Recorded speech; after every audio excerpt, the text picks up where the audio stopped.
بنی اسرائیل کے ایک بدکار اور سیاہ کار کا واقعہ تاریخ کے صفحات پر موجود ہے۔ جب اس کا انتقال ہوا تو لوگوں نے اسے بدکار اور گناہ گار ہونے کے ناطے بستی سے باہر اس کی نعش کو گندگی میں پھینک دیا۔ حضرت موسیٰ علیہ السلام کو اللہ نے بذریعہ وحی حکم دیا کہ اسے پاک صاف کر کے اعزاز و اکرام سے دفن کیا جائے۔ حضرت موسیٰ علیہ السلام بارگاہ خداوندی میں ملتجی ہوئے کہ پروردگار عالم، وہ تو سیاہ کار تھا، مرنے والے کی زندگی گناہوں اور بدعمالیوں میں گزری، مرنے والا تیرا نافرمان تھا، پھر اس کے ساتھ یہ رحم و کرم کا معاملہ کیسا؟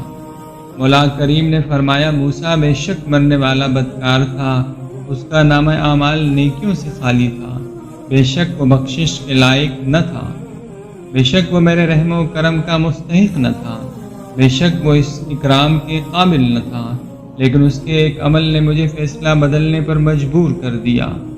ایک روز اس نے توریت کھولی، پڑھتے پڑھتے میرے محبوب کا نام نامی اس میں گرامی پڑھا تو اس نے بے اختیار چوم لیا تھا۔